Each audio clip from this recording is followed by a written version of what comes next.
Hello everyone. అందరూ ఎలా ఉన్నారు? బాగున్నారా? నేను కూడా బాగున్నానండి.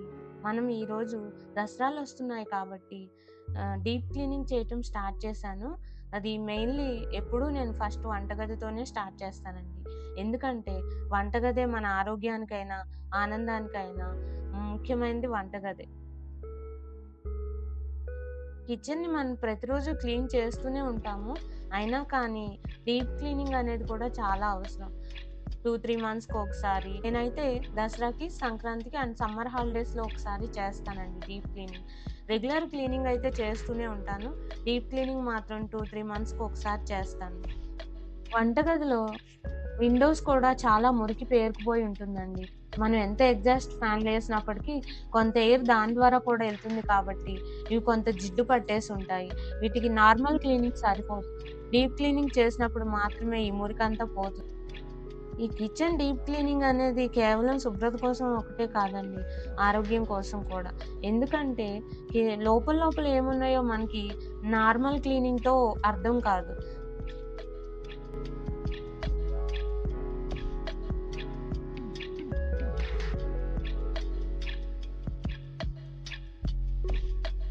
ఈ ఎగ్జాస్టర్‌లో కూడా చాలా గ్రీజ్ పేరుకుపోయి ఉంటుందండి.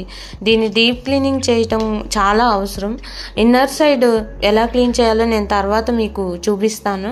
ఔటర్ సైడ్ మాత్రం ఈ డార్క్ డిటర్జెంట్స్ తోటి క్లీన్ చేస్తే పోతుంది.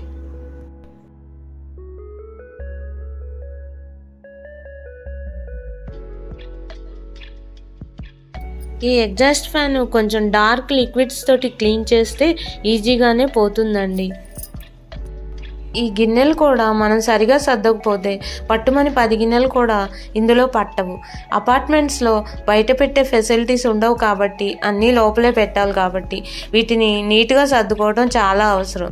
మెయిన్లీ ఫస్ట్ అన్నీ బయట పెట్టి దాన్ని షెల్ఫ్ను మొత్తం క్లీన్ చేసి ఆ తర్వాత ఒకదాంట్లో ఒకటి సర్ది పెట్టినట్లయితే మీకు అన్ని గిన్నెలు పెట్టగా కూడా ప్లేస్ మిగులుతుంది. ర్యాక్లో అడుగున చాలా మురికి పేరుకుని ఉంటుందండి. దాన్ని కూడా మనం క్లీన్ చేయాలి. జనరల్గా ఇది మనం క్లీన్ చెయ్యము, కానీ డీప్ క్లీనింగ్లో భాగంగా దీన్ని కూడా మనం క్లీన్ చేద్దాం. అలాగే మనం గ్లాసులు గరిట్లు పెట్టుకునేవి, కంచాలు పెట్టుకునేవి, ఈ ర్యాక్స్ కూడా అడుగున బోల్డంత మురికి పేరుకొని ఉంటుంది. దాన్ని కూడా మనం క్లీన్ చేద్దాం. అలాగే కబోర్డ్స్ పైన కూడా ఎంతో కొంత గ్రీజ్ పేరుకుపోయి ఉంటుంది.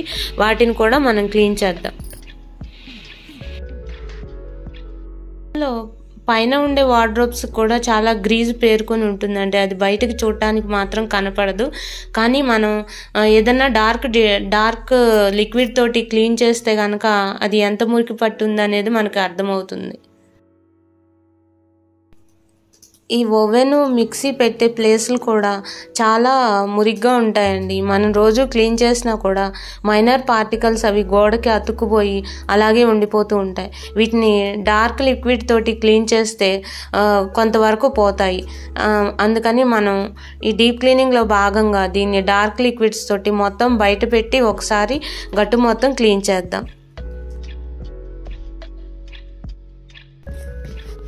మిక్సీని మనం రోజు తుడుస్తూనే ఉంటాం, అయినా కానీ లోపల ఎంతో కొంత మురికి ఉండిపోతూనే ఉంటుంది. దాన్ని కూడా డీప్గా క్లీన్ చేస్తే పోతుంది. స్టోరేజ్ కంటైనర్స్ కూడా పూర్తిగా ఖాళీ చేసి కడిగి తర్వాత పెడితేనే బాగుంటుంది. కానీ కొన్ని ఏమవుతుందంటే రీసెంట్గా అయిపోయినవి వాటిని మనం తోమేసి ఆల్రెడీ స్టోర్ చేసి పెడతాం కదా, అలాంటి వాటిని ఒకసారి వెట్ క్లాత్ తోటి అండ్ డ్రై క్లాత్ తోటి తుడిచేసి పెట్టినా సరిపోతుంది. చాపింగ్ బోర్డ్స్ కూడా అంతే. మనం రోజు క్లీన్ చేసినా కూడా ఇన్నర్గా దాంట్లో చాలా మురికి పేరుకుపోయి ఉంటుంది. వుడెన్వి, ప్లాస్టిక్వి అండ్ స్టీల్వి నా దగ్గర చాలానే ఉన్నాయి. వాటన్నిటినీ కూడా ఈరోజు క్లీన్ చేశాను. కిచెన్లో వాడే నైఫ్లు, పట్టకార్లు, పీలర్స్ ఇవన్నీ కూడా మనం రోజు క్లీన్ చేస్తూనే ఉంటాం. అయినా కానీ వారానికో లేదంటే ఓ నెలకో ఒకసారి వేడి నీళ్ళలో కొద్దిగా ఉప్పు, లిక్విడ్ డిటర్జెంట్, బేకింగ్ సోడా వేసి కొంచెం సేపు నానబెట్టి తర్వాత వీటిని తోమినట్లయితే వీటిలో ఉన్న బ్యాక్టీరియా అంతా పోయి క్లీన్గా ఉంటాయి. ఇలా చేయటం అవసరం. సింక్లో చాలా బ్యాక్టీరియా పేరుకుపోయి ఉంటుంది. అవి ఇన్నర్గా ఉంటుంది కాబట్టి మనకు తెలియదు. మనం వారానికి ఒకసారి వేడి నీళ్ళలో కొద్దిగా ఉప్పు, బేకింగ్ సోడా వేసి పైన ఉన్న బ్యాక్టీరియా కొంతవరకు పోతుంది. అలాగే ఆడ్ స్మెల్ రాకుండా కూడా ఉంటుంది. అన్నీ సర్దిన తర్వాత మా కిచెన్ ఇలా ఉందండి. క్లమ్జీగా ఉన్నప్పుడు నాకు అసలు ప్లేసే లేదనిపించింది. అన్నీ సర్దిన తర్వాత చాలా ప్లేస్ మిగిలిపోయినట్టుగా అనిపించింది. మనం ఎక్కువ సమయం కిచెన్లోనే గడుపుతామండి. అందుకని దాన్ని నీట్గా శుభ్రంగా ఉంచుకుంటే మనకు కూడా అక్కడ వంట చేయాలనిపిస్తుంది. అందుకని దీన్ని ఎప్పుడూ నీట్గా ఉంచుకునే ప్రయత్నం చేద్దాం. ఇల్లు చిన్నదైనా పెద్దదైనా ఎవరిల్లు వాళ్ళకి నచ్చుతుంది, ఎవరిల్లు వాళ్ళకి గొప్ప.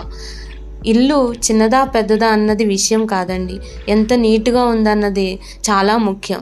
నీట్గా ఉంటే ఆ ఇంట్లో లక్ష్మి కొలువై ఉంటుందని చెప్తారు. అందున వంటగది ఇంటికి ప్రాణం. అందుకని దాన్ని ఎప్పుడు శుభ్రంగా ప్రయత్నం చేద్దాం. దానివల్ల అందరి ఆరోగ్యాలు కూడా బాగుంటాయి. ఈ వీడియో మీకు నచ్చితే లైక్ చేయండి, సబ్స్క్రైబ్ చేయండి. మీ ఫ్రెండ్స్ అండ్ ఫ్యామిలీ మెంబర్స్కి ఈ వీడియోని షేర్ చేయండి. Thank you.